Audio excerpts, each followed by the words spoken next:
జిందాబాద్ జిందాబాద్ కనీస పెన్షన్ 9,000 వెంటనే చేయాలి మానవత్వంతో కేంద్ర ప్రభుత్వం విధానాలు మార్చుకోవాలి పెన్షన్లు బాగా బతకడానికి రూపాయలు చేయాలి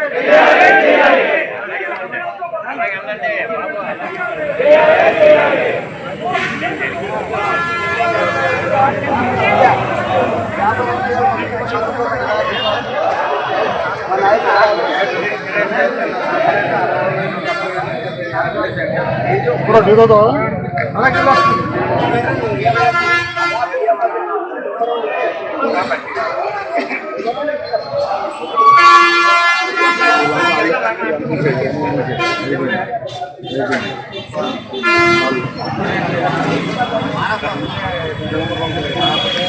పురస్కరించాలి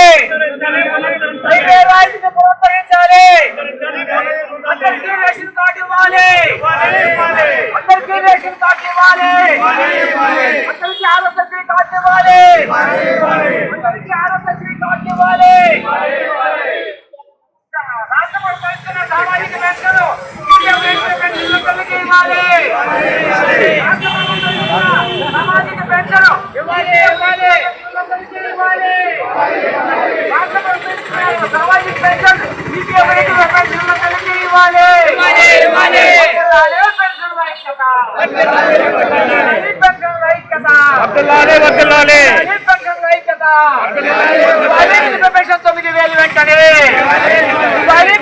9,000 వెంటనే కల్పించాలి భార్యాభర్తలకు వైద్య సదుపాయం కల్పించాలి భార్యాభర్తలకు వైద్య సదుపాయం కల్పించాలి భార్యాభర్తలకు వైద్య సదుపాయం కల్పించాలి అంతర్జాతీయ పెన్షన్ అవకాశం కల్పించాలి అంతర్జాతీయ పెన్షన్ అవకాశం కల్పించాలి అంతర్జాతీయ పెన్షన్ అవకాశం 2014 ముందు వాళ్ళు 2014 తర్వాత వాళ్ళ భేదం లేకుండా అంతర్జాతీయ పెన్షన్ అవకాశం కల్పించాలి.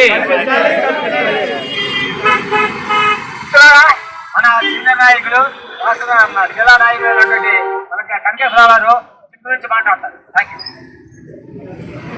అధ్యక్ష సోదరులారా, మన చాన్నాళ్ళ నుంచి చాలా కాలంగా ఎంతో శ్రమపడి మన కనీస పెన్షన్ కనీస అవసరాల కోసం పోరాడుతున్నాం. మనం ఎంత పోరాడినా ఈ కేంద్ర ప్రభుత్వం క్షేమ కుట్టినట్టు లేకుండా వీళ్ళు ఇష్టం వచ్చినట్టుగా వాళ్ళ పెన్షన్ పెంచుకుంటూ మన కార్మికుల్ని మన పెన్షనర్స్ ని మోసం చేసుకుంటూ పోతుంది. ఎన్నో ఆశలు పెట్టుకొని ఈవేళ పెరుగుతుంది రేపు పెరుగుతుంది అనేసి ఎండలోని వానలోని వృద్ధ జీవులమైన మనం అలా పోరాడుతూనే ఉన్నాం. ఈవేళ అంటున్నారు రేపు అంటున్నారు, కానీ ఏనాటికి పెరగట్లేదు. మనం ఎప్పుడైతే పోరాటం ప్రారంభిస్తామో కొంతమంది నాయకులు ఇదిగో అయిపోయింది అదిగో అయిపోయిందని మన ఐక్యతని చెడగొట్టడానికి వాళ్ళు ఏవో రకరకాలైనటువంటి ఆశలు గుప్పిస్తూ మన ఐక్యతను చెడగొట్టడానికి ప్లాన్ చేస్తున్నారు. అయినప్పటికీ కూడా మన ఐక్యత చెడకుండా మనం పోరాటం చేస్తూనే ఉండాలి. ఇది రానియ్యండి పోనీయండి, కానీ మన పోరాటం ఎప్పుడూ మిగులుతూనే ఉంటుంది. మనం మన పోరాటం చేస్తాం. మనకు మన సీనియర్లకు చెప్పిన పౌరసత్వాన్ని మన జూనియర్లకి మనం అప్పచెప్తూ మనం పోరాటం చేస్తూనే ఉన్నాం.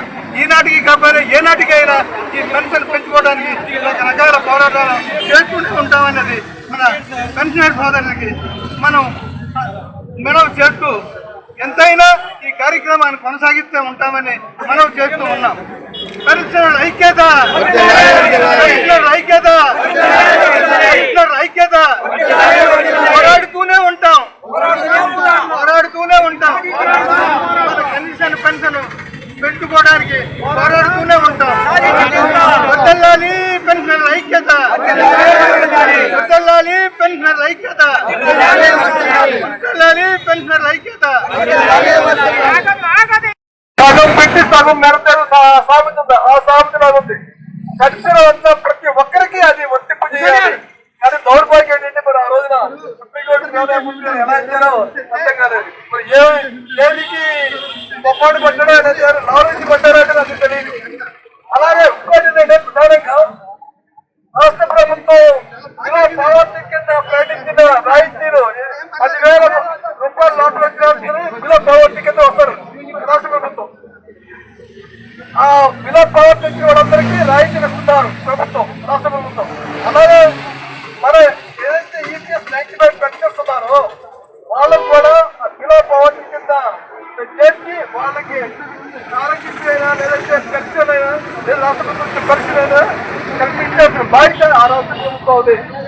అలానే ఇంకోటి ఏంటంటే దానికి రాష్ట్ర ప్రభుత్వం సూత్రం ఏంటంటే మనం అక్కడికి వెళ్ళి సచివాలయానికి వెళ్ళి మనం అడిగితే పెన్షన్ మీరు ఎంప్లాయీగా చూపిస్తున్నారు, మీకు రాదు అని చెప్పి చెప్తున్నాడు. అందుకని యాప్ లో సరి చేయాలి, ఎంప్లాయీ అనే పదాన్ని తీసేయాలి. తీసేస్తే మనకు కూడా ఎలిజిబుల్ అవుతాం. మనం డిమాండ్ చేస్తున్నటువంటి రాష్ట్ర ప్రభుత్వాన్ని మీరు ఏదైతే పెన్షన్ ఇస్తున్నారో ఇలా పార్టీ వాళ్ళకి మాకు కూడా వర్తింపు చేయాలి. ఆ ఎంప్లాయీ పదవి నిజాయితీగా మాకు వచ్చే పెన్షన్ అంతా ఆలోచించండి. 3,000